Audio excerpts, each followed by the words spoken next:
Today we're going to have a look into performance regression analysis using the Performance Copilot toolkit. In this example, we'll be looking into using some of the text tools that come as part of the Performance Copilot package. I have some production performance data from a SQL Server database system, which forms part of the Acme Core production system, and again we're looking at just a particular day. So the data I have is from a few years back now. So we have a host called DB3, database 3, and 1 day's worth of performance data. We can find that out using the pm-dumplog command,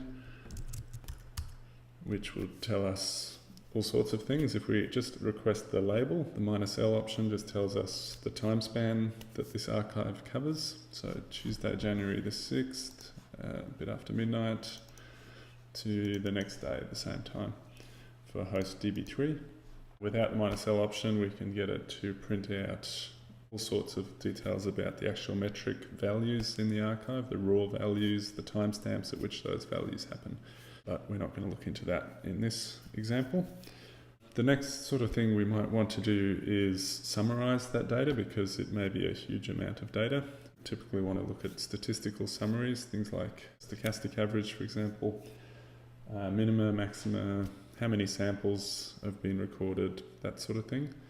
The tool we'd use for that is pm-log summary, which again has lots of command line options. We'll just go with the default, which is going to print out the average and the units of that metric so that we can interpret it. Before we do that, let's just have a look at how you find out what metrics are in there, or just get a list in this archive. We can use the pminfo command, and then we can ask for all metrics, and it will go through and print out the names of all of the metrics.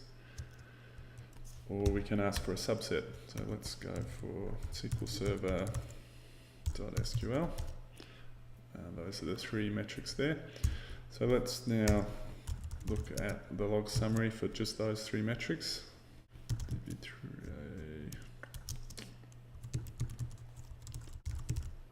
So we can see across the full day that we have an average of 228 batch requests a second, 14 SQL compilations, and 1 SQL recompilation every 5 seconds. That's across the entire day. Most companies have business hours in which we may have peak processing times. So we can restrict pm-log summary to a specific time window. So a start time, let's say starting at 10 o'clock and continuing on through 10:30 in the morning. And we'll see that during those times we're more busy than on average across the whole day, as you might expect in the middle of a work morning. Useful information to us, but let's say we have a particular report of a problem from a user who has complained about interactive response time a bit after 11 o'clock in the morning on this day. We might want to compare what's happening at that time that they've complained about to a different time where they weren't complaining and things were humming along nicely. We can use a tool that sits in front of log summary to compare 2 sets of times. This is getting to the toolkit approach that is PCP. We have another tool which takes pm-log summary data for 2 different times and produces comparisons. It looks for across all of the metrics in the whole system and finds those metrics which are most different between the times. In particular, we're looking at most different in terms of average values. So let's run that tool. You give it a start time for the first time window. So let's go from 10:30 to 11. And then the next time window, which I think is beginning at 11 and ending at 11:30. And let's see what we get here. So we've given it the 1 archive, 2 time windows within our 1 archive. It's saying this is the data I'm using, I'm excluding metrics. You can add to that set and say, well, I've decided other metrics are also not interesting, and it will exclude those too. The first 2 columns are the actual differences. So this is the first window, this is the second window. This is the ratio of difference sorted in decreasing order, metric instance pairs. So what this first line is saying was in that first time window for the D drive, this is a Windows SQL Server, the total amount of bytes that were written to the D drive has increased more than 100 times in that time window. And the same sort of thing for write bytes, so we can tell not only is there a large amount of I/O, we can immediately tell it's predominantly write I/O.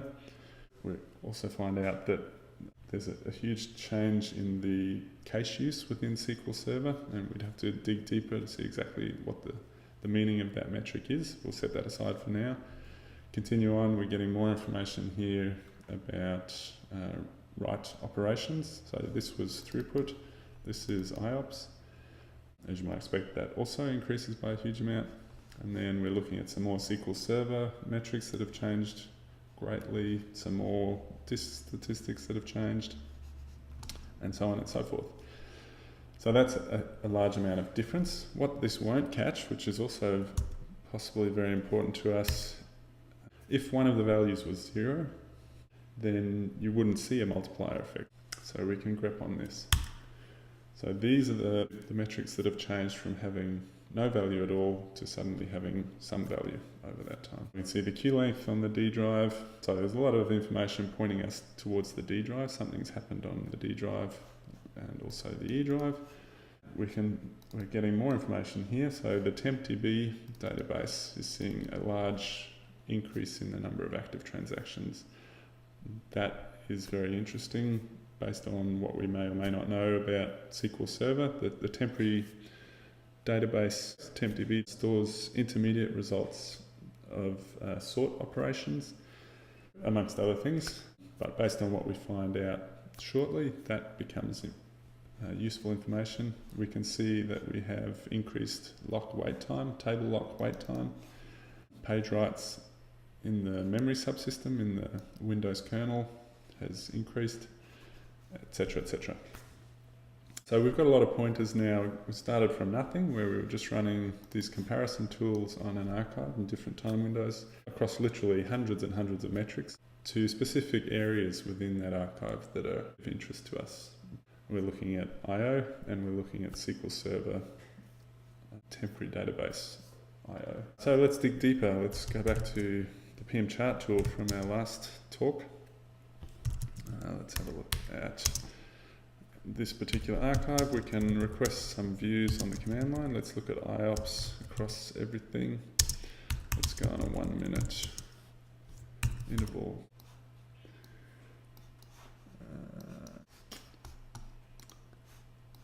Our time window of interest was between 10:30 and 11:30, so let's shoot over there. Let's start, say, here. Let's play. Let's go a bit faster. Ooh. Okay, so we can see at this particular time, let's just let it run for a little bit. And about here, 11:15, we see a vast change in the I/O patterns across. This is aggregated across all of the disks in the system. So we already know that there's a couple of disks in particular from our summaries that we're going to be interested in, but you can see it at a system level. There's a huge increase in both read and write I/O. So let's dig down into particular devices that might be contributing. This is Windows, so we have the Windows device naming convention.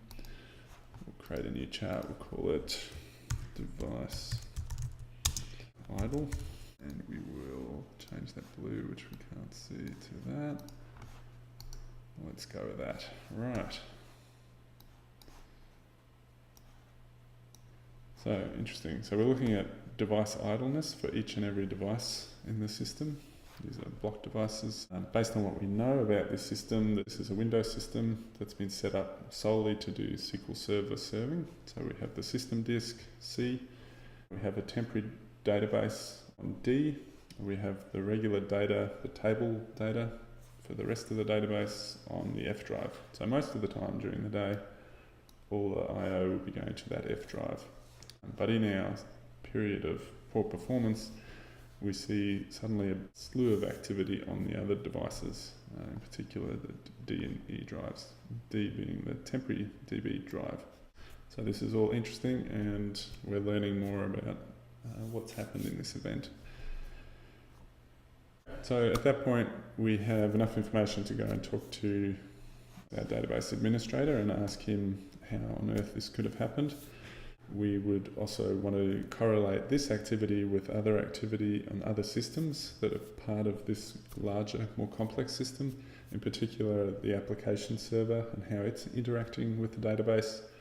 And from looking into that, this was triaged to a particular query that was triggered by a user action, resulting in a very large result set that needed to be sorted and sent back to the application from the database.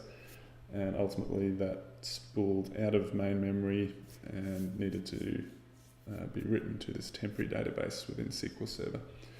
So one of the side effects of this occurring is that the temporary database had to grow significantly to house all of this sort space. So we can go back to our other PCP tools, and now we'll introduce a tool called PMIE, the Performance Metrics Inference Engine. Like all the other tools, same sort of command line options, configuration file to express the rules that we want to evaluate. So in our case, I've prepared one already based on what we've been asked to give. So this is a simple PMIE rule. It has two components. We have the rule itself, and then we have an action. When that rule evaluates to true, then this action will be taken. But let's have a look at the rule first.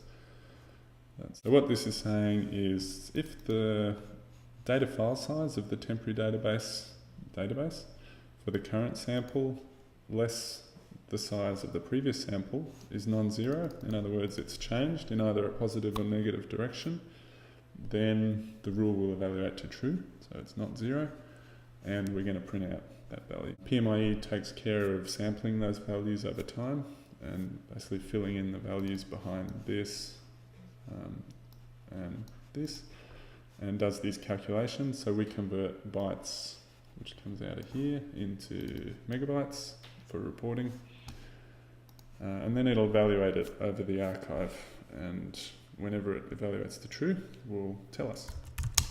So let's give it a go.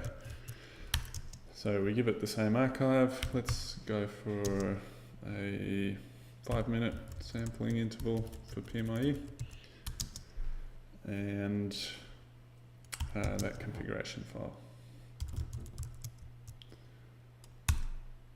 Right, so it's found the problem, a change in the data file size of the temporary database on 8 different occurrences, starting around that time that we first picked up the problem, so 11, we see several changes in size as that sort is being written out to the temporary database, the sort result. And then we see later on it actually shrinks back. But interestingly, we see later on in the day it happens again. At 1 o'clock we see another change. Then we didn't notice that before when we were exploring over here. So we can continue on looking for 1 o'clock. Yeah, at 1 o'clock we see another change. Not as drastic as before, but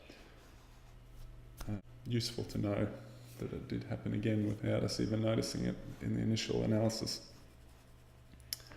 And that same sort of rule, once you have this rule, we're looking at historical data here with the -a option. We could run PMIE pointed at a live server and evaluating the rule as activity is happening on the system, and it can automatically take action. So there's several actions it can take. It doesn't have to print something out. It could log to syslog, or it could run a command or do anything. So that's an introduction to several other PCP tools. We got to throw in some use of PMChart again. I hope you found it useful once again. Cheers.